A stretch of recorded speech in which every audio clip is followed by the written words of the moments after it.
You won't believe what happened that night.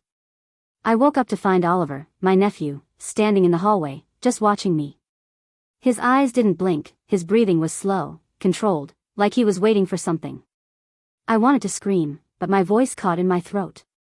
What had I let into my home? Stay with me until the end, because what I discovered next will change everything. And if you don't want to miss more shocking stories like this, subscribe now. Charles, my husband, left in the afternoon. He didn't even look back as he walked out the door, dragging his suitcase behind him. I stood by the window, watching him disappear down the street. I should have felt relieved. No arguments, no cold silences, no passive-aggressive remarks over dinner. But instead, I felt hollow. I spent the evening trying to distract myself, cleaning, rearranging furniture, anything to keep my mind occupied. But the silence of the house became unbearable. That's when my phone rang. Oliver's name flashed on the screen. I hesitated for a moment before answering. Aunt Eleanor, his voice was shaky, almost desperate. I don't know where else to go. Something inside me tightened. Oliver, what's wrong? I messed up, he admitted. I was in the wrong place at the wrong time. Please, can I come over? I barely knew Oliver. He was my sister's son, but we'd never been close. I'd heard about his troubles, fights, reckless behavior, the kind of life that led to nowhere good. But at that moment, all I could think of was that he was family. And he needed help. Half an hour later, the doorbell rang. When I opened it, I barely recognized him. His shirt was torn, his knuckles bruised, his face marked with the remnants of a fight. But what struck me most were his eyes, dark, intense, as if something inside him was screaming. Come in, I whispered, stepping aside. He walked in without hesitation, dropping his small bag by the door. I just need a few days, he murmured. You can stay as long as you need, I said. And I meant it. I wanted to believe I could help him, that I could be the person to guide him back onto the right path. That night, I woke up with a strange feeling.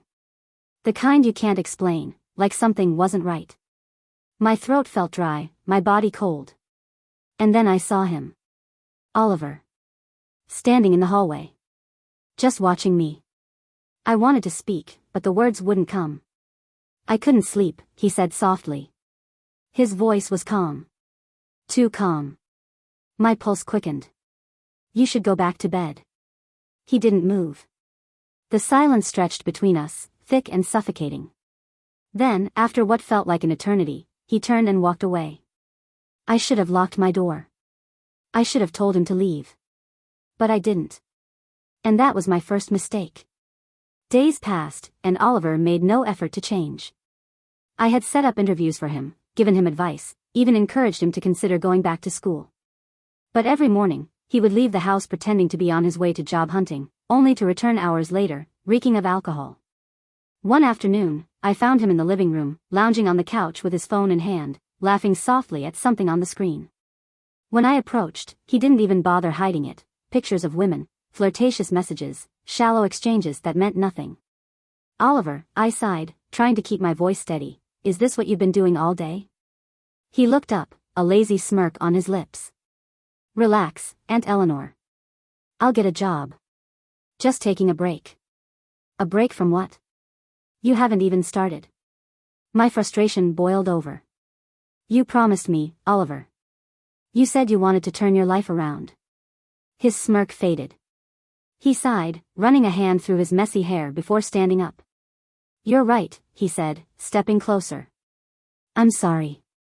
I've been wasting time. I don't know where to start. His voice softened, full of charm, full of empty regret. And just like that, my anger melted. It was the same cycle every time. He made promises, swore he'd do better, and I let myself believe him. That night, the house felt heavier than usual. Charles had barely called since he left, and when he did, the conversations were short, obligatory. It was as though we were strangers forced into the same life. I sat alone in the kitchen, staring at my untouched cup of tea, my eyes burning with unshed tears. The sound of footsteps startled me. I looked up to find Oliver standing at the doorway. He didn't speak at first, just observed me, his head tilted slightly, his expression unreadable. Rough night, he finally asked, stepping inside. I wiped my eyes quickly, shaking my head. It's nothing. Just tired. He walked closer, pulled out a chair, and sat across from me. His gaze never wavered. I can make you feel better. His voice was low, gentle, almost hypnotic. Before I could react, he reached for my hand. His fingers brushed against mine, lingering longer than necessary. I froze. The warmth of his touch sent a strange, unsettling shiver through me. I don't need, I started, but my voice faltered.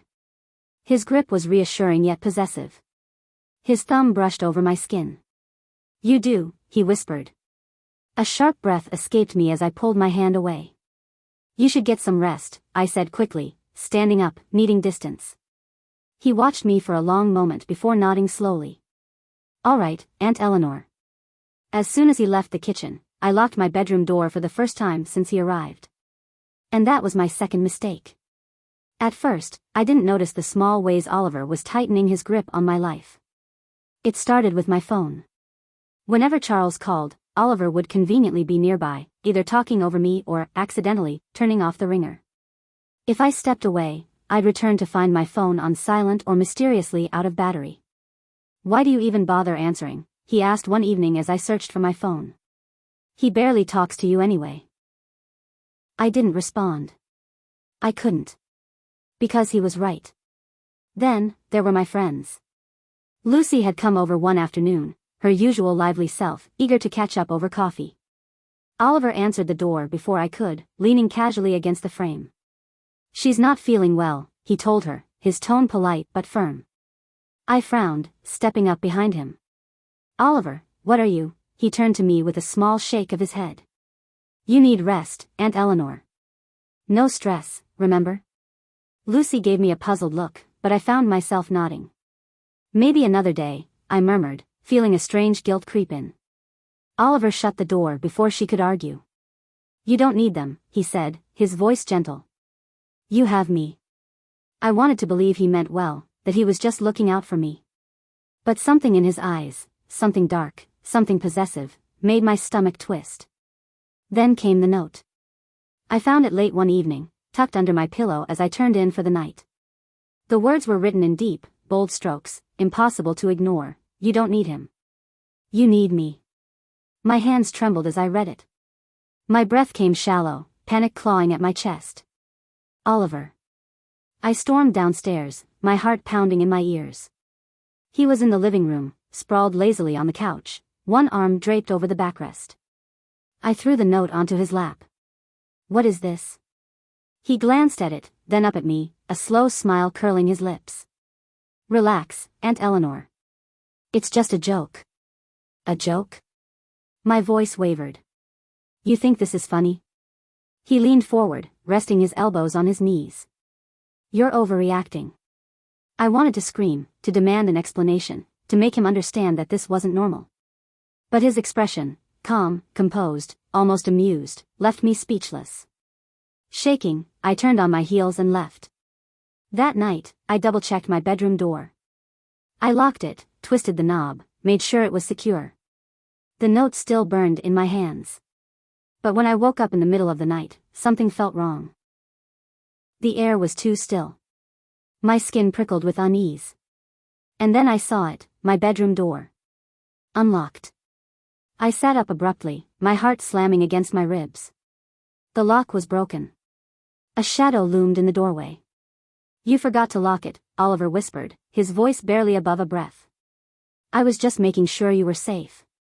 I couldn't do it anymore. Oliver had sunk his claws too deep, twisting my thoughts, making me doubt my own reality. But I saw it now, I saw him for what he was. He needed to go. I waited until the morning, until the sun was high and the shadows weren't so suffocating. He was in the kitchen, sipping coffee like he owned the place. You need to leave, Oliver, I said, forcing my voice to stay steady. I can't have you here anymore. He stilled. The mug froze at his lips. Excuse me? You heard me. I clenched my hands at my sides. This isn't healthy. You've taken over my life, and I let you. But no more. He set the cup down carefully, too carefully. So that's it? You're throwing me away. I shook my head. I'm asking you to move on. To live your own life. His nostrils flared, his jaw tightening. I did everything for you. I stayed when no one else did. And now you're just like them. I swallowed. Like who? Like my mother. Like my father. Like everyone who's ever given up on me. His voice cracked, but his eyes burned. I should have known you'd do the same. Tension thickened in the air. He was unpredictable, a storm on the verge of breaking. Then, a knock at the door. I jumped. Oliver's gaze flicked toward the entrance, his lips pressing into a thin line. Who is that? I didn't answer. I couldn't. I was already rushing forward, yanking the door open with shaky hands. Lucy, I breathed, relief crashing over me. Her eyes darted between me and Oliver, her expression tightening. Hope I'm not interrupting. No, I said quickly. Not at all. Oliver exhaled sharply. I'll be back later. The way he said it sent a chill down my spine. He wasn't leaving. Not really. For the next hour, I forced myself to act normal, to sip tea and chat while Lucy filled the silence with her usual warmth. But I was restless, my mind stuck on one thing, my missing jewelry. I had searched everywhere, yet my wedding ring, my mother's pendant, all gone. And then I remembered, Oliver's room. With Lucy still in the living room, I slipped into his space. My hands shook as I pulled open drawers, sifted through clothes, dug under the bed, until I found it. A small, black notebook. I hesitated. Then, with a deep breath, I opened it. The air left my lungs. Pages and pages of me. My name scrawled over and over. Snippets of conversations, things I had said, the way I looked when I was sad. And then, deeper in, plans. Ways to make me his. My fingers trembled as I flipped through his obsession. He had been watching me, tracking my every move, believing that every moment we shared was proof of something deeper. Something twisted. I slammed the notebook shut, nausea rising. And then, the front door. The key turning in the lock. Oliver was back. I stood in the doorway of his room, my pulse hammering against my ribs. The notebook trembled in my hands, the weight of its words sinking into my bones. Then, his voice. You weren't supposed to see that. I turned slowly. Oliver stood at the entrance, his expression eerily calm. His fingers toyed with the keys in his palm before, with deliberate ease, he tossed them across the room. A dull clang echoed as they hit the floor. You don't get it, do you? His voice was soft, almost pitying. Everything I did, it was for you. I got rid of your distractions. I made you happy. A chill spread through my veins. Get out, I whispered. He chuckled. Eleanor, come on. You don't actually want me to leave. I took a step back. He matched it, stepping forward. You always act like you're afraid, he murmured, eyes darkening. But I know the truth. You liked having me here. You liked knowing I was watching over you. You're sick, I spat, my voice shaking. You manipulated me. You made me doubt myself. He sighed, tilting his head. No. I saved you. My body tensed as he reached for me. I shoved him. Hard. He barely moved. Instead, his fingers curled around my wrist. Don't fight me, he said, his grip tightening. You don't want to make me angry. Panic surged in my chest. I yanked my arm free, staggering backward until my hand found something solid, the lamp on the nightstand. Oliver sighed, stepping closer. You won't hurt me, he whispered. I swung.